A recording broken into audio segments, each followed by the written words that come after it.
Welcome back. Bulletin में सबसे पहले बात सियासी जोड़ तोड़ की। शहर इक़्तिदार में हुक्मरान की तलाश, अपोजिशन में बैठें या किसी से इत्तेहाद करें, सियासी जमातों का गौर जारी है। हुकूमत साजी से मुतल्लिक नवाज शरीफ ने अहम इजलास तलब कर लिया है। शहबाज शरीफ अहम राबितों, मुलाकातों और आज़ाद उम्मीदवारों की नून लीग में शमूलियत से मुतल्लिक ब्रीफिंग देंगे, जबकि पीपल्स पार्टी की सेंट्रल एग्जीक्यूटिव कमेटी के इजलास का दूसरा दौर आज होगा। इजलास में पार्टी क़यादत तमाम अराकीन की तजावीज़ पर गौर और तफसीली तबादला ख्याल करेगी। इसी हवाले से लाहौर से हमारे साथ राहील सैयद मौजूद हैं और यासिर मलिक ने भी हमें ज्वाइन किया है इस्लामाबाद से। सबसे पहले लाहौर का रुख कर लेते हैं। राहील सैयद हमारे साथ मौजूद हैं। राहील, बताइएगा, पाकिस्तान पीपल्स पार्टी में तो मुफाहमत के बादशाह जरदारी हैं और यहाँ पर अब शहबाज शरीफ को यकीनी तौर पर यह खिताब मिल चुका है। किस किस से आज मुलाकात है और क्या जोड़ तोड़ होने जा रहा है? जी, 8 फरवरी के इलेक्शन के बाद जो जाती उम्रा है वो मुस्तकबिल की सियासत का अहम मरकज़ जो है वो बन चुका है। सियासी बैठकें हों या मशवरे हों, यहाँ पर जो है वो जारी हैं। तमाम सियासी कायदीन के अलावा जो है मुख्तलिफ पार्टियों के रहनुमा भी इधर आए। मियाँ नवाज शरीफ से मुलाकात की, शहबाज शरीफ से जो है वो मुलाकात जारी है और आज भी जो है वो जो सरबराह हैं मियाँ नवाज शरीफ, उनकी जानिब से जो है वो शहबाज शरीफ और मरियम नवाज़ और दीगर अहम कायदीन से जो है वो मुलाकातें की जाएंगी। इजलास भी जो है वो होगा जिसमें आइंदा के जो सियासी लाएअमल है सियासत का, उस हवाले से बातचीत की जाएगी और शहबाज शरीफ जो है वो उन्हें आगाह करेंगे कि अब तक कितने सियासी रहनुमाओं से जो है वो बातचीत हुई है, खुसूसन पीपल्स पार्टी के हवाले से जो बैठकें हैं, जो मुशावरतें हैं वो कहाँ तक पहुँची हैं। इसके अलावा जो आज़ाद उम्मीदवारों से बातचीत का सिलसिला जारी है, इसके हवाले से भी मियाँ नवाज शरीफ को जो है वो आगाह किया जाएगा कि उनसे बातचीत कितनी हद तक मुस्बत जो है वो रही है। तो ये जो बैठकों का सिलसिला जारी है, जोड़ तोड़ जारी है, क्योंकि आइंदा का जो सियासी मुस्तकबिल है वो बड़ा अहम जो है वो होने जा रहा है कि पीपल्स पार्टी या मुस्लिम लीग नून मिलकर जो है वो हुकूमत बनाएंगी या दीगर सियासी जमातें जो है वो मुस्लिम लीग नून के साथ शामिल होंगी। तो इसी हवाले से जो है वो तमाम तजावीज़ जो और आइंदा का जो सियासी मंजरनामा है उसके हवाले से जो है वो मुशावरत जाती उम्रा में की जाती है। आज भी ज़राए की जानिब से यही कहा जा रहा है कि शहबाज शरीफ, मरियम नवाज़, इसहाक डार और दीगर कायदीन जो है वो नवाज शरीफ से मुलाकात करेंगे, जिसमें तमाम जो अब तक की पेशरफ्त है उनको आगाह किया जाएगा। इसके अलावा ठीक है राहील, आप साथ ही रहेगा। यासिर मलिक का रुख कर लेते हैं। यासिर, आप बताइएगा कि पीपल्स पार्टी की सीईसी का दूसरा दौर आज हो रहा है इजलास का। इससे पहले दौर में क्या कुछ डिस्कस हुआ और क्या चीज़ें पेंडिंग हैं जो आज डिस्कस होने जा रही हैं? जी बिल्कुल, पाकिस्तान पीपल्स पार्टी की सेंट्रल एग्जीक्यूटिव कमेटी का आज दूसरा दौर होगा और गुज़िश्ता रोज़ जो दौर हुआ उसमें तमाम अरकान ने एक कम्मल एतमाद का इजहार किया चेयरमैन पीपल्स पार्टी बिलावल भुट्टो जरदारी पर, इसी तरह साबिक सदर आसिफ अली जरदारी पर, और मुतअद्दिद जो अरकान हैं उनकी जानिब से ये तजवीज़ दी गई कि मुस्लिम लीग नून के साथ जो है वो इत्तेहाद नहीं करना चाहिए। जबकि बाज़ अरकान ने यह कहा कि अगर वज़ीर आज़म के लिए वोट देना पड़े तो वोट ज़रूर दिया जाए, लेकिन बैठा जो है वो अपोजिशन बेंचों पर जाए। तो आज भी इसके साथ एक कमेटी जो है वो तश्कील दिए जानी थी गुज़िश्ता रोज़ जो नहीं दी जा सकी। आज उम्मीद है उस कमेटी को जो तश्कील दिया जाना है उसके नामों पर जो है वो फैसला हो जाएगा। वो कमेटी जो है पॉलिटिकल तमाम जो पार्टीज़ हैं, आज़ाद उम्मीदवारान जो हैं, उनसे राब्ते करेगी। आज के इजलास में जो है वो मुख्तलिफ ऑप्शन जो है वो ज़ेरे गौर आएंगे। अगर मुल्क को मुस्तहकम करना चाहते हैं यकीनी तौर पर आज भी मुख्तलिफ ऑप्शन ज़ेरे गौर आएंगे। बहुत शुक्रिया यासिर मलिक और राहील सैयद, आप दोनों का। आगे बढ़ते हैं। बलोच तुलाबा की अदम बाजियाबी केस। इस्लामाबाद हाई कोर्ट ने पीर को निगरान वजीर आजम को दोबारा तलब कर लिया है। निगरान वजीर आजम पीर को 10 बजे खुद पेश होंगे। जस्टिस मोहसिन अख्तर कियानी जबरी गुमशुदगियों की सजाए मौत होनी चाहिए, उनकी जानिब से ये रिमार्क्स दिए गए, जबकि जबरी गुमशुदगियों में मुलव्वस लोगों को 2 बार सजाए मौत मिलनी चाहिए। हमें इस केस में मजीद वक्त दरकार है, एडवोकेट जनरल की जानिब से ये कहा गया। और सुप्रीम कोर्ट ने जड़ावाला वाक़े से मुतल्लिक पंजाब हुकूमत की रिपोर्ट मुस्तरद कर दी। पंजाब हुकूमत की रिपोर्ट रद्दी की टोकरी में फेंकने के काबिल है। चीफ जस्टिस पाकिस्तान की जानिब से ये रिमार्क्स दिए गए। जड़ावाला वाक़े से मुतल्लिक ये रिपोर्ट देखने के बाद मुझे शर्मिंदगी हो रही है। जड़ावाला वाक़या कब हुआ और अब तक कितने लोग पकड़े गए? चीफ जस्टिस की जानिब से ये सवाल पूछा गया। वाक़या 16 अगस्त 2023 को हुआ। 22 मुकदमा दर्ज, 304 अफराद गिरफ्तार हुए। एडिशनल एडवोकेट जनरल पंजाब की जानिब से ये बताया गया। और इलेक्शन कमीशन ने NA 128 पर ओन चौधरी की कामयाबी का नोटिफिकेशन रोकने की दरखास्त पर फैसला महफूज कर लिया है। इलेक्शन कमीशन ने NA 73 के भी नतायज जारी करने से रोक दिया है। NA 118 से आलिया हमजा की इलेक्शन कमीशन में दोबारा गिनती की दरखास्त। इलेक्शन कमीशन ने NA 118 के रिटर्निंग ऑफिसर से रिपोर्ट तलब कर ली है। वकार सैयद हमारे साथ मौजूद हैं। जी वकार। जी बिल्कुल, आज जो है चौथा रोज़ है जब इलेक्शन कमीशन में इंतखाबी उज़रदारियों से मुतल्लिक केसेस की समाअत हो रही है और 2 बेंचेस जो है वो तश्कील दिए गए हैं, जिसमें एक बेंच की सरबराही जो है वो चीफ इलेक्शन कमिश्नर खुद, जबकि दूसरे में जो मेंबर सिंध है वो कर रहे हैं। इलेक्शन कमीशन ने NA 47 में जो धांधली से मुतल्लिक जो शिकायत थी उम्मीदवार की, उससे मुतल्लिक रिटर्निंग ऑफिसर से रिपोर्ट तलब की है। NA 39 जो क्वार्ट अकरम दुरानी का जो हल्का है वहाँ पर उनकी जानिब से कहा गया कि जी उम्मीदवार को नायल किया जाए। ताहम इस दरख्वास्त पर जो है वो रिटर्निंग अफसर से जो है वो रिपोर्ट तलब की गई है।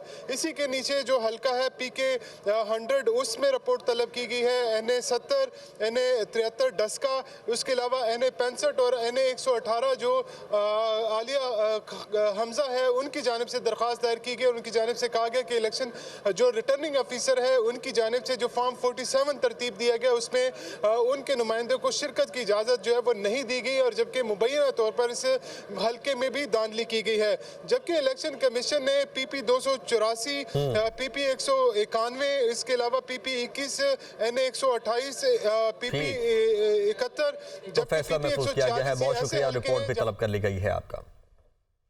इलेक्शन के बाद से स्टॉक मार्केट में मंदी जारी है। 100 इंडेक्स में 300 पॉइंट्स की कमी। 100 इंडेक्स 60,768 पॉइंट्स की सतह पर आ गया है। इलेक्शन के बाद से अब तक 100 इंडेक्स में 3300 पॉइंट्स की कमी हो चुकी है। शहरियार जंजुआ हमारे साथ मौजूद हैं।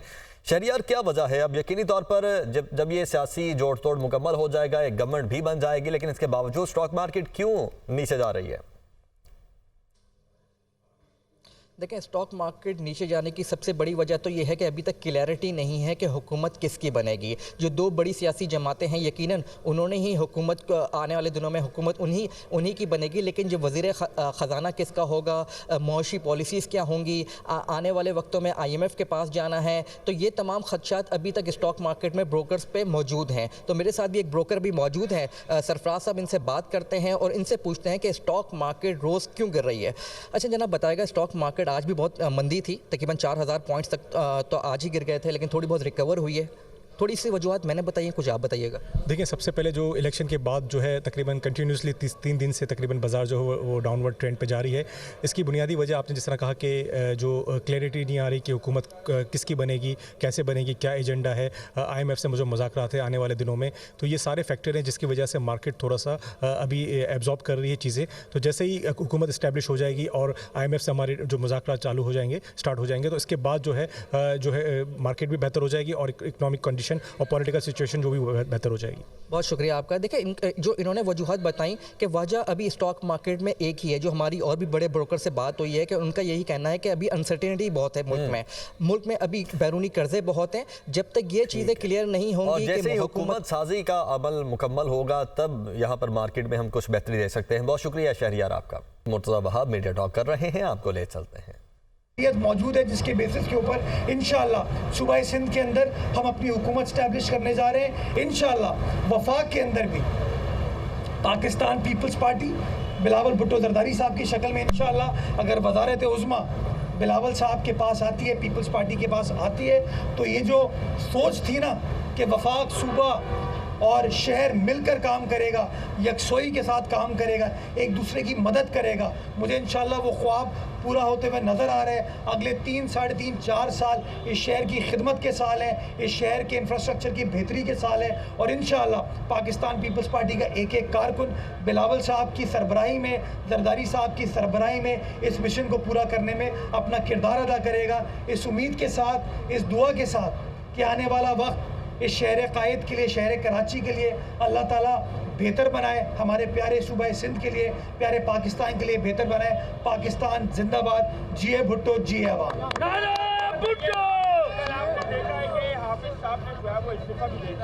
लगता है कि उनकी आपसे इतनी मोहब्बत है कि वो आपके ऐवान को नहीं छोड़ना चाहते हैं, जिसमें आप जो है वो ऊपर कुर्सी पर बैठे होते हैं, और आपके लिए जो है वो उन्होंने सुबह नशस्त कुर्बान कर दिया। क्या कहेंगे आफिस साहब को, आप भी अपने ऐवान में देखना चाहते थे क्या मैं सदके जाऊँ? ऐसे करते ना।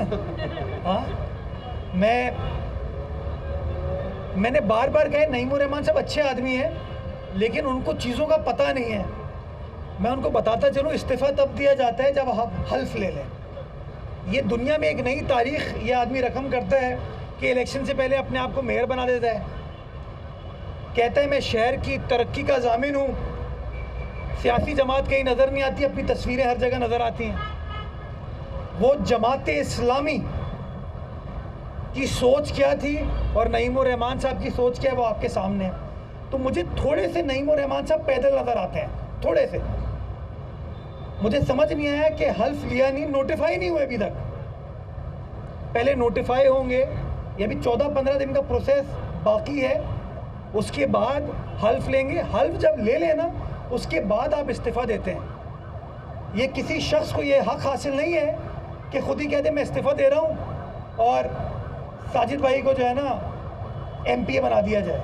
ये नहीं होता भाई, ये शायद जमात इस्लामी में इस तरह हो जाती है चीज़ें। ये है वो हकीकी जमहूरियत जिसकी ये लोग बात करते हैं। तो थोड़े से मेरे ख्याल में हाफिज़ साहब को मैं कहूँगा कि किसी दिन मेरे पास दफ्तर आएँ, मैं इनको थोड़े कानूनी जो तरीक़ेकार है वो समझाना चाहूँगा। मैं और सलमान बैठेंगे उनके साथ, उनको गाइड करेंगे, उनको एक्सप्लेन करेंगे कि चीज़ें होती किस तरीके से, ताकि कल को अगर उनको कोई जगह चलानी पड़ी तो उनको पता हो क़वायद व ज़वाबित होते क्या हैं। इस तरीके से इस्तीफ़ा देके प्रेस कॉन्फ्रेंस की जा सकती है, हेडलाइन की जा सकती है, टॉप ट्रेंड बन सकता है, लेकिन जेन्युइनली कानूनी एतबार से ये कोई चीज़ है नहीं।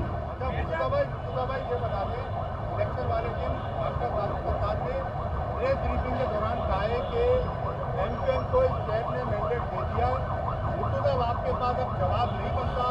आज भी तक के एक जाली वोट पे वो मेयर रहे, उनको चाहिए वो फौरी तौर पर इस्तीफा दे, शहर MKM चलाएगी। आप क्या कहते हैं? मेरे ख्याल में एक लाइन हम मिस करके फारूक भाई ने ये भी कहा था इखलाकी एतबार से मुर्तज़ा वहाब को अब छोड़ देना चाहिए।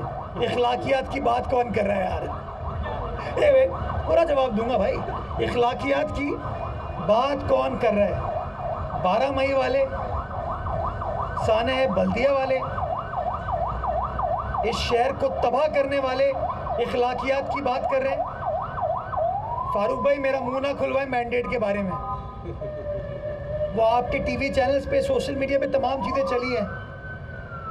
मैं इल्ज़ामात पर बिलीव नहीं करता। देखें, रियासत कानून के मुताबिक चलती है। इखलाकियात का उसके अंदर अहम जुज़ ज़रूर होता है, लेकिन कानून होता है।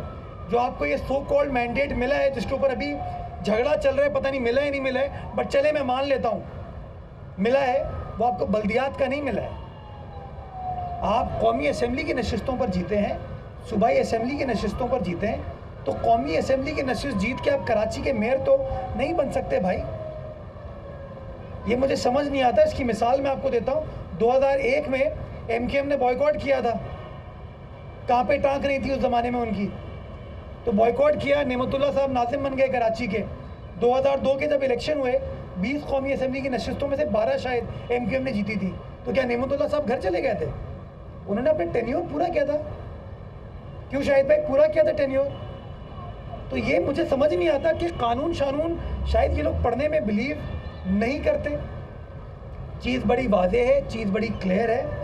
फारूक भाई, हमने आपको कहा था कि जब 15 जनवरी को इंतखाबात हो रहे थे 2023 को, हमने कहा था भाई इलेक्शन लड़ लो आप, लेकिन पता नहीं क्या आपके उस ज़माने में जमात इस्लामी से अंडरस्टैंडिंग थी कि आपने फैसला किया कि आप इलेक्शन नहीं लड़ेंगे और आपकी नशिस्तें जमात इस्लामी के पास चलेंगी, हमारे पास नहीं है आपकी। तो आपके उस बाइकॉट से 2001 में भी जमात इस्लामी को फ़ायदा हुआ था और 2023 में भी जमात इस्लामी को फ़ायदा हुआ। तो ये जो बयानबाजी है ना आपको, वो नईमुर रहमान साहब के साथ आप लोग कर लें। खींचातानी जो चल रही है, पीपल्स पार्टी थी, पीपल्स पार्टी है और इंशाल्लाह पीपल्स पार्टी रहेगी। जो वादा बिलावल साहब ने किया था इस शहर की खिदमत का, वो वादा इंशाल्लाह हम वफा करेंगे। और मैं इसी चीज़ को एम्फसाइज़ करना चाहता हूँ कि मैंने आज आपको फालतू में प्रेस कॉन्फ्रेंस के लिए नहीं बुलाया कि ये हो गया वो हो गया। मैं हमेशा प्रेस टॉक करता हूँ, मीडिया टॉक करता हूँ, डेवलपमेंट ओरिएंटेड करता हूँ, काम से रिलेटेड करता हूँ। और आज कराची की आवाम सिर्फ एक चीज़ चाहती है कि काम होना चाहिए।